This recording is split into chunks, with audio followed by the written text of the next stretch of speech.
Sebastian e Marco, giovanissimi qui a San Pietro con il gruppo Beato You. Come siete arrivati a Roma intanto? Allora, siamo partiti da Vittorio Veneto con la Corriera e siamo arrivati a Castel Sant'Elia in Nepi, in provincia di Viterbo, e poi con 2 tappe da 20 km ciascuna siamo arrivati alla Storta, qua nei pressi di Roma, e poi insomma siamo qua, ecco.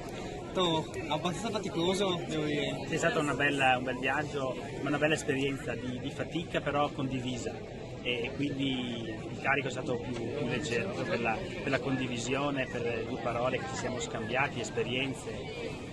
Anche perché siamo stati accompagnati chiaramente dai nostri preti della pastorale giovanile delle 3 diocesi, e con loro abbiamo avuto modo di conoscere la vita di Papa Luciani anche nei suoi aspetti, diciamo, meno pubblici, ecco. I suoi sacrifici, il suo impegno, prima a Belluno, poi come vescovo a Vittorio Veneto, infine come patriarca a Venezia, e poi alla fine di tutto come Papa, sebbene per poco tempo comunque a Roma qua, insomma. Però dai racconti dei nostri nonni, dei nostri genitori ci è apparsa subito questa figura veramente piccola ma al contempo imponente, appunto di un santo, di un beato, per cui siamo partiti anche per fare questo cammino, per conoscere ciò che lui ha detto, conoscere ciò che ha lasciato a noi tutti.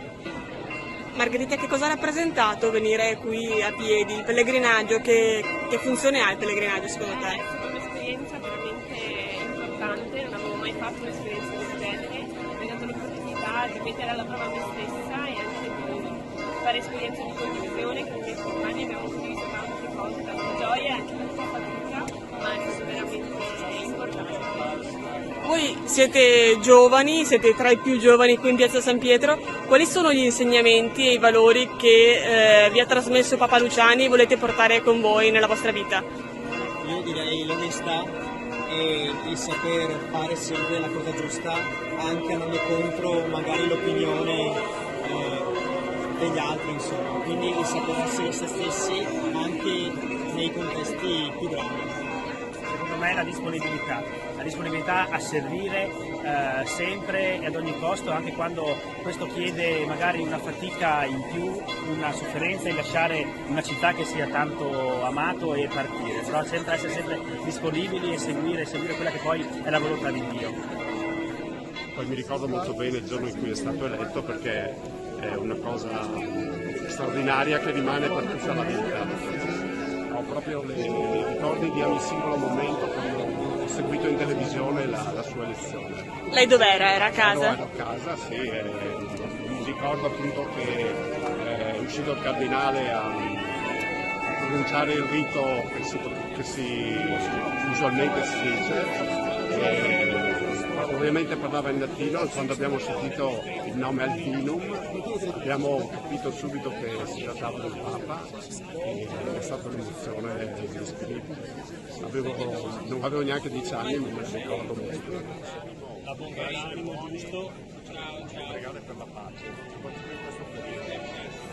Oscar De Bona, presidente Bellunesi nel mondo. Anche lei questa mattina è a San Pietro e non è arrivato qui da solo, giusto? No, siamo quasi 1 migliaio di bellunesi che sono arrivati chi in corriera, chi in treno, chi in macchina, chi è qui già da un paio di giorni, perché io sono qui ancora da venerdì, perché nella Basilica di San Marco Evangelista e Campidoglio, in quella bellissima basilica, venerdì sera c'è stato, con la presenza del cardinale Stella e del cardinale De Donatis, un convegno sulla vita di Papa Luciani, organizzato dai Veneti di Roma e dai Bellunesi di Roma, ed è stato molto interessante, perché è stata un po' ricostruita tutta la storia di Don Albino a Canale nato a Canale d'Agordo, poi la sua presenza al seminario di Feltre di Belluno, poi il suo incarico di vescovo Vittorio Veneto, poi di patriarca a Venezia, e infine fino qui a Roma al Soglio Pontificio.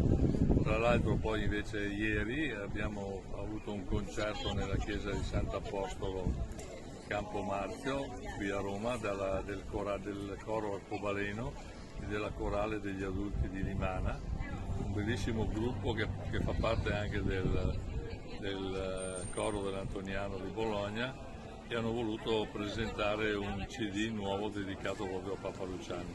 Cosa rappresenta Papa Luciani per un bellunese? Rappresenta soprattutto una testimonianza di un figlio dell'emigrazione bellunese, dell'immigrazione veneta, dell'immigrazione italiana.